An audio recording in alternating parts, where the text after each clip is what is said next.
Share का 10 दिनों का औसत वॉल्यूम 1 लाख से कम नहीं होगा। एक एक्सचेंज पर लिस्ट होने पर 10 दिनों का औसत वॉल्यूम 50,000 होगा। शॉर्ट करने की सलाह केवल एफएनओ के शेयरों पर ही दी जाएगी। सर्किट पर बंद हुआ शेयर टीम में शामिल नहीं होगा। 10 रुपए से कम के शेयर पर सलाह नहीं दी जाएगी। फ्री हिट सेगमेंट में एक शेयर ऐसा होगा जिसमें कम से कम नियम लागू होंगे। ध्यान रखें, बिना स्टॉप लॉस लगाए किसी भी शेयर में ट्रेड मत कीजिए। गुड मॉर्निंग, स्टॉक 2020 में आप सबका स्वागत है। मैं हूं आशीष वर्मा और मेरे साथ नीरज वाजपेयी।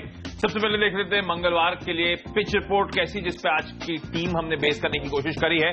मिक्स क्यूज है, लेकिन अमेरिकन मार्केट प्रेशर में आपको नजर आएंगे। फ्राइडे को अपने रिकॉर्ड हाई लेवल्स के बाद एक मुनाफा वसूली का दबाव, और ध्यान रखें अमेरिका इसलिए भी फोकस में है क्योंकि आज से 2 दिनों के एफओएमसी की बैठक शुरू होने वाली है, तो उससे पहले प्रॉफिट टेकिंग शायद देखने को मिली। यूरोप की तरफ मूव करी और वहां पर हमने देखा मजबूती, आधे से 2% के आसपास की पॉजिटिव साइड में मूवमेंट। और यहां पे इंटरेस्टिंग हाईलाइट है ग्रीस को लेकर। ग्रीस की जो टीम थी जो यूरोजोन और आईएमएफ के साथ निगोशिएट कर रही थी, ग्रीस के प्राइम मिनिस्टर साहब ने वो टीम बदल दी है। तो अब बाजार में इंटरप्रिटेशन ये है कि शायद यहां से और निगोशिएशन फास्टर मूव करते हुए नजर आएंगे, और इसीलिए हमने देखा यूरोप में अच्छी मजबूती थी। एशिया लेकिन मिक्स क्यूज पिकअप करता हुआ, निकेई वापस 20,000 के लेवल्स के ऊपर जाता हुआ। हालांकि रिटेल सेल्स के आंकड़े वहां पे बेहद कमजोर थे मार्च में। अदरवाइज जो अमेरिका के लैकलस्टर क्यूज हैं वो पूरा एशियन मार्केट रिफ्लेक्ट करता हुआ, और एसजीएक्स निफ्टी दर्शा रहा है कि शायद कल के क्लोजिंग लेवल्स के आसपास ही या फिर उससे थोड़ी सी हल्की कमजोरी के साथ शुरुआत होती हुई नजर आए। तो नीरज जी, ऐसे में रणनीति क्या होगी? आशीष, रणनीति तो लगातार सेल और बाई दोनों साइड की बनी हुई है, और खासतौर पे जिस तरीके से निफ्टी के लेवल्स टूट रहे हैं, अब ऐसा लग रहा है कि 8140 आज के लिए एक बड़ा इमीडिएट ट्रिगर होगा। वहां से मार्केट मुझे लगता है थोड़ा सा बाउंस करेगा, और दिग्गज में आपको थोड़ी सी ट्रेडिंग अपॉर्चुनिटी फिर से मिलेगी। तो स्ट्रेटजी में मोटा मोटी कोई खास बदलाव नहीं है।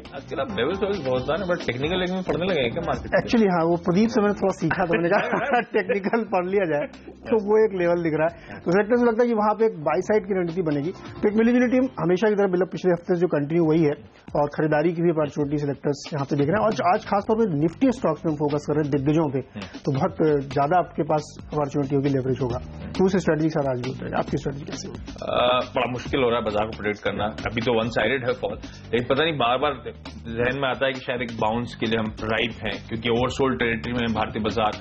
पर वो डीएमए को भी वॉलेट करा 200 डीएमए के, उसके नीचे कन्विंसिंगली नीचे जाके बंद हुआ, तो फिर से डर है। लेकिन हमें लग रहा है एक्सपायरी से पहले, यानी कि गुरुवार से पहले 1-2 दिन का थोड़ा सा बाउंस के लिए शायद रिलीफ की तरफ, हालांकि वो रिलीफ भी शायद मौके होंगे आपके बिकवाली करने के, लेकिन ओवरसोल्ड टेरिटरी में शायद राइफ है मार्केट एक छोटे बाउंस के लिए एटलीस्ट। उस लिहाज से आज फिर से हम बेस उसी पे टीम कर रहे हैं, क्योंकि वैसे भी हमें लग रहा है खरीदारी करने के मौके हैं। डाउनसाइड हो सकता है यहां से आएगा, जब लेवल्स खोलेंगे तो 8,000, 8,020, 40 जो आप लेवल्स कह रहे हैं वो आता हुआ नजर आए, लेकिन अभी भी मौके ढूंढे। और अब तो क्वालिटी स्टॉक्स में पिटाई हो रही है, तो अपनी लिस्ट तैयार करें, क्वालिटी स्टॉक्स रडार पर रखें, और उनमें आप धीरे धीरे करके एक्युमुलेशन या खरीदारी करना शुरू कर सकते हैं आप, क्योंकि बेहतरीन मौके उस लिहाज से बाजार में।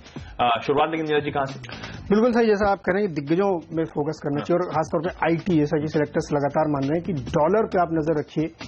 मेरे सेक्टर्स का फर्म बिलीव है कि डॉलर अगले 2 महीने के अंदर 69 के लेवल जरूर आपको दिखाएगा। वो एक बहुत बड़ा भारतीय बाजार के लिए कंसर्न होता है, लेकिन आईटी और फार्मा स्टॉक्स के लिए बहुत पॉजिटिव होगा। इसलिए इन्फोसिस और टीसीएस सेलेक्टर्स को लगता है खरीदारी करनी चाहिए। दोनों के नतीजे कमजोर आए, नतीजों के बाद जबरदस्त पिटाई हुई, उसके बाद से लगातार पिटाई हुई, लेकिन अब वो स्टेबल कर गए। अगर आप कल का चार्ट देखेंगे दोनों ही स्टॉक्स का, इन्फोसिस और टीसीएस का, तो आपको एक स्टेबिलिटी यहां पे दिखेगी, और जो डॉलर में स्ट्रेंथ आ रही है वो इसके लिए एक बड़ा सपोर्ट है। तो सेक्टर्स को लगता है कि दोनों ही स्टॉक आज आपको अच्छे दिखेंगे।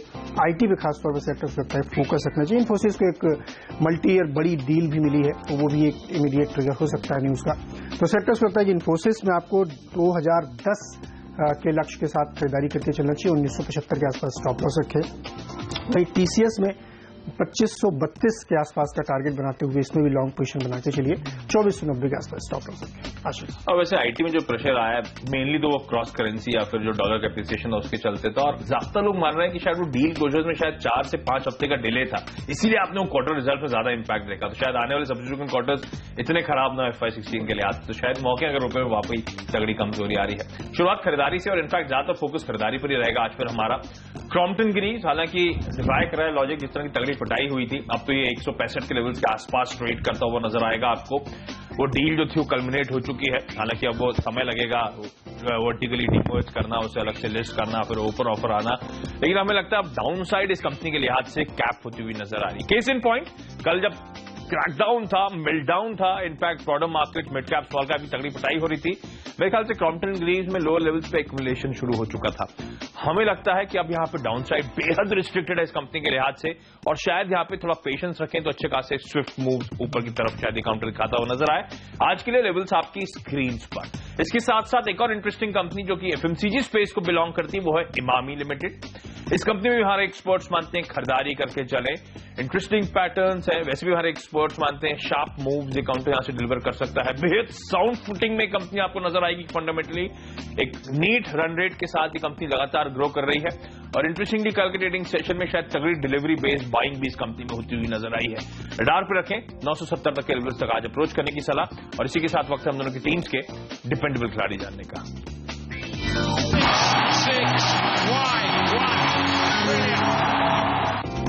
गोदरेज इंडस्ट्रीज सेलेक्टर्स को पसंद आ रही है, और उनका मानना है कि तमाम सारे आप एफएमसीजी और वाइट गुड्स स्टॉक्स में देखेंगे तो कल परसों 2 दिन में अच्छी खासी पिटाई हुई है, लेकिन उसमें सबसे सेफ सेलेक्टर्स को गोदरेज इंडस्ट्रीज पसंद आता है। और उसकी वजह यह है कि बहुत ज्यादा हेज्ड है, डाउनसाइड बहुत लिमिटेड होता है, और मैनेजमेंट की क्वालिटी इतनी बेहतरीन है कि आपको उसमें डाउट्स नहीं होते बिल्कुल भी। सेलेक्टर्स को लगता है कि ऐसे स्टॉक्स और कमजोर बाजार में हमेशा डिफेंसिव स्टॉक्स आपको पकड़ के रखनी चाहिए, और इसीलिए सेक्टर्स को लगता है गोदरेज इंडस्ट्रीज इसमें अच्छी खासी वैल्यू लेके आ रहा है। और प्राइसिंग चूंकि काफी नीचे रही है, सस्टेन किया है, इसलिए सेक्टर्स को लगता है कि यहाँ पे एक टेक्निकल बाउंस बनता है, और ये प्योरली टेक्निकल कॉल है, फंडामेंटल कोई ऐसा बहुत बड़ा बदलाव इसमें कुछ नहीं हुआ है। तो सेक्टर्स को लगता है कि ये आज 355, 357, 359 के स्तर ले सकता है। अगर 355 आता तो आप प्रॉफिट बुक कर सकते हैं। सेक्टर्स लगता है गोदरेज इंडस्ट्रीज आज आपके रडार पे होने चाहिए 335 के आसपास स्टॉप लॉस में। एक इंटरेस्टिंग कंपनी है HIL लिमिटेड। नाम से आपको कंफ्यूजन होगा, लेकिन आप इस कंपनी को पहले हैदराबाद इंडस्ट्रीज लिमिटेड के नाम से जानते थे। ये कंपनी आज डिपेंडेबल के तौर पर हमारे एक्सपर्ट्स बता रहे हैं। क्विकली पहले रन थ्रू करा दूं इस कंपनी का कारोबार। ध्यान रखें ये कंपनी जैसे मैंने हाईलाइट करा पहले हैदराबाद इंडस्ट्रीज के नाम से जानी जाती थी। जो सीके बिरला ग्रुप है उसकी तो ये फ्लैगशिप एंटिटी है। यहाँ पे ये कंपनी पायनियर है ग्रीन बिल्डिंग मटेरियल्स में। इनफैक्ट रूफिंग सॉल्यूशंस के लिए अब तक ये कंपनी जानी जाती थी, फिर पैनल्स, वॉलिंग ब्लॉक्स, प्लाईवुड सब्स्टिट्यूट, इन सब में धीरे धीरे करके डाइवर्सिफाई करती हुई नजर आई। फाइबर सीमेंट शीट जिसके लिए हम सब इस कंपनी को पहले जानते थे, उसमें तो ये कंपनी मार्केट लीडर है। देश के कुल मार्केट का ऑलमोस्ट 1/4% हैदराबाद इंडस्ट्रीज कमांड करता है, और ये कंपनी धीरे धीरे अब डाइवर्सिफाई कर रही है विद चेंजिंग टाइम्स। तो न सिर्फ वो रूफिंग सॉल्यूशंस, ये कंपनी ने अपने आप को डाइवर्सिफाई कर लिया है। ग्रीन बिल्डिंग प्रोडक्ट जो नया नॉर्म्स हो सकते हैं, जो इन थिंग होगी, उन सब में स्मार्टली कंपनी डाइवर्सिफाई करती हुई नजर आ रही है, और इसके चलते एक स्मार्ट डाइवर्सिफिकेशन भी हो रहा है। हालांकि एक अच्छी सेगमेंट है फाइबर सीमेंट शीट्स का इस कंपनी का, जहां पे तगड़ा एक्सपोजर, तगड़ा मार्केट है, लीडरशिप है, लेकिन ये कंपनी अब स्मार्टली उस पॉकेट से डाइवर्सिफाई करने की भी कोशिश कर रही है, बाकी एसेंशियल पॉकेट में अपने पैर जमाने की कोशिश कर रही है। और जिस तरह से कंस्ट्रक्शन रिलेटेड इंडस्ट्री को थ्रस्ट की बात करी जा रही है, सरकार का थ्रस्ट है रूरल डेवलपमेंट पे, रूरल हाउसिंग में, जिस तरह से रूरल इनकम में इंप्रूवमेंट की आगे चलते हुए बात करी जा रही है, हमें लगता है खासतौर पे ऐसी शीट्स बनाने वाली कंपनी HIL जैसी कंपनी बड़ी की बेनिफिशियरी हो सकती है आउटलुक के लिहाज से। आउटलुक की कहानी अलग है। आज इमीडिएट ट्रिगर यह है कि इस कंपनी ने इनफैक्ट अपने रिजल्ट्स भी घोषित करे, और बेहद स्ट्रांग फुटिंग पे, बेहद स्ट्रांग मोमेंटम पे आपको HIL लिमिटेड नजर आएगा। कंपनी की बिक्री में ऑलमोस्ट 15 से 20% के आसपास का साल दर साल जंप है, और अब एसेंशियली बाजार जिस पे पैनी नजर रखता है वो है प्रॉफिटेबिलिटी के नंबर्स, और उसमें भी एक मार्क्ड इंप्रूवमेंट देखने को मिल रहा है। मैंने स्ट्रेस मार्क्ड इंप्रूवमेंट पर इसलिए दिया क्योंकि इस कंपनी के जो मुनाफे हैं 3.25 करोड़ से बढ़कर ऑलमोस्ट 13.25 करोड़ रुपए पे पहुंचते हुए नजर आएंगे आपको, यानी कि साल दर साल 300% का जंप है। बेहद स्ट्रांग फुटिंग पर भी कंपनी नजर आ रही है। 695 से 700 तक के लेवल तक यहाँ पे अप्रोच करें। छोटा सा ब्रेक, उसके बाद दोनों की टीम्स के मिडिल ऑर्डर के खिलाड़ी।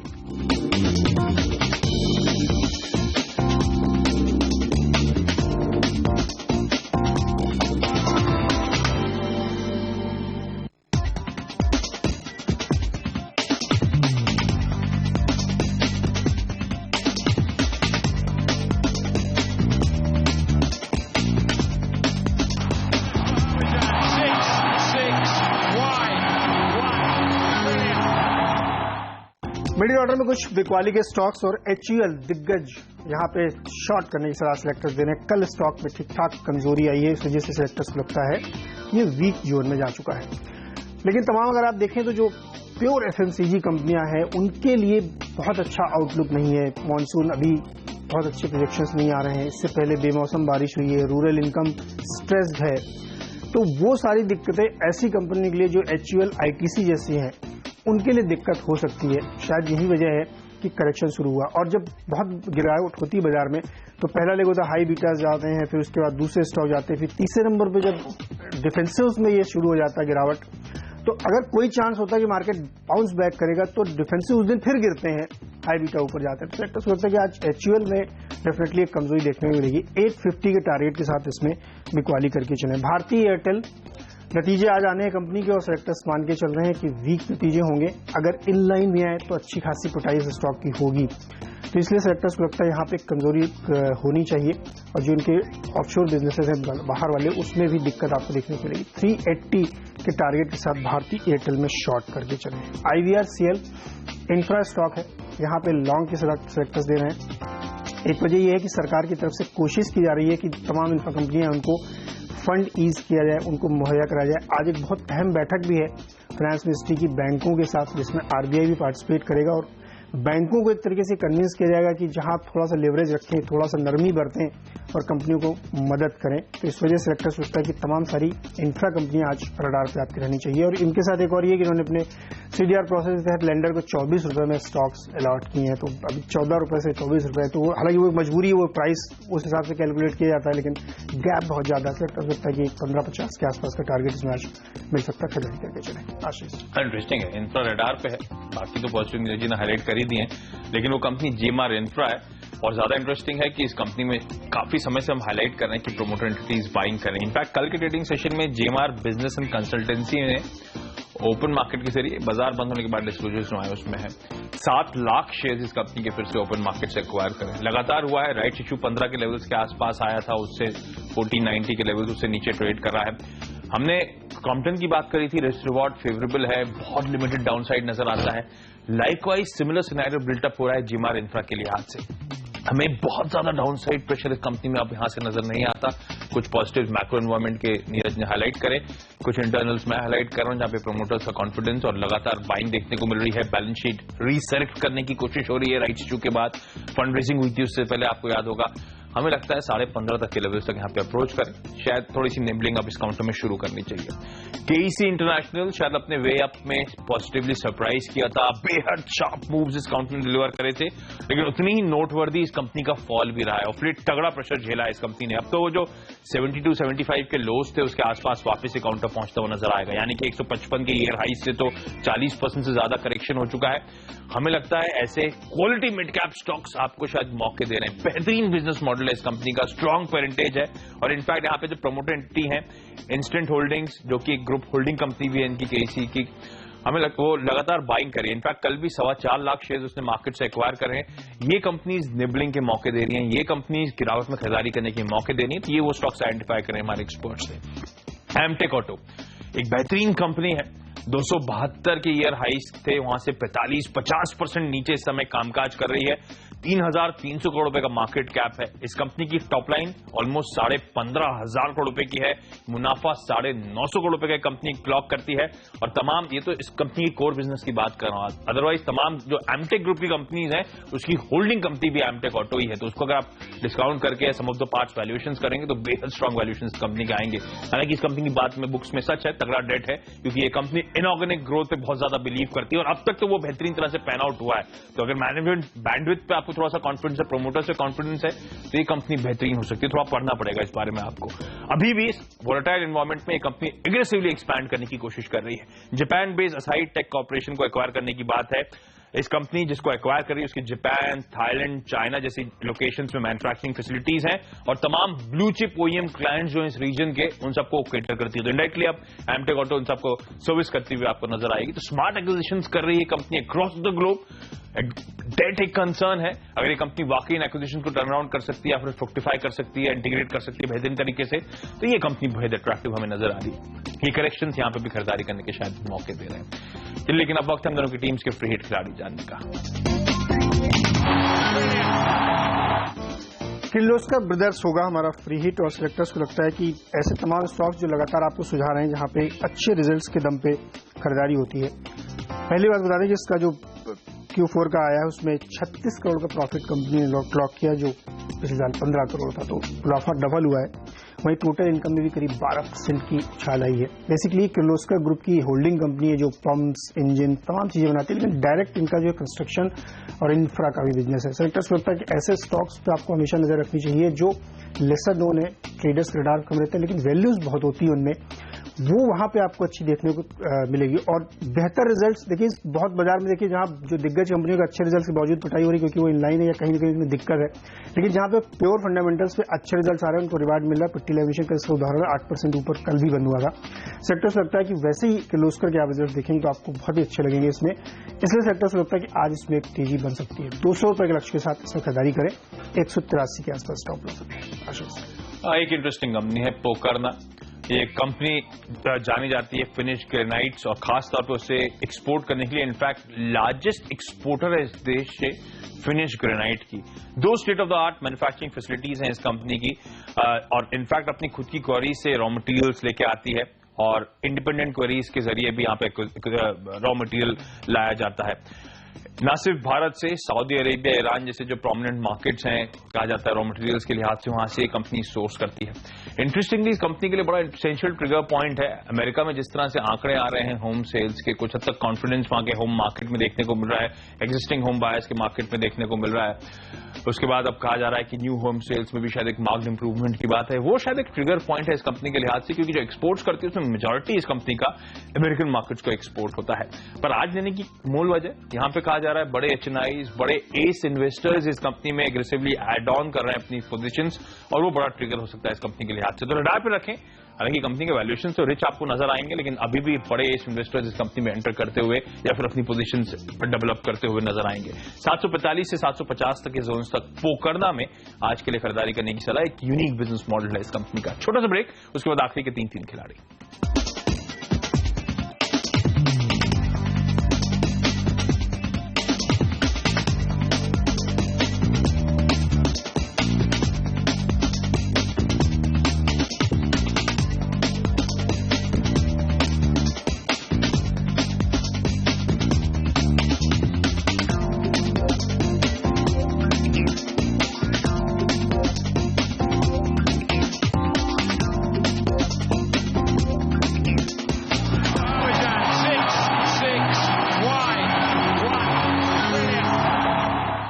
चलिए आखिरी के 3 शेयरों में मारुति पहला स्टॉक होगा और सेलेक्टर्स को लगता है यहाँ पे खरीदारी करनी चाहिए, क्योंकि कल जो रिजल्ट्स आए उसमें अगर आप देखेंगे तो प्रॉफिट फ्रंट पे ठीक दिख रहा है, लेकिन वॉल्यूम थोड़ा सा कम हुआ है। उसके बावजूद तमाम सारे ब्रोकरेज रिपोर्ट्स इस बात पर बुलिश है कि चूंकि रिवाइवल यहाँ से आगे देखने को मिलेगा, सुधार मिलेगा, तो उस वजह से सेक्टर्स को लगता है कि आज भी फोकस में बना रहेगा, इसलिए इसमें खरीदारी करके चलें।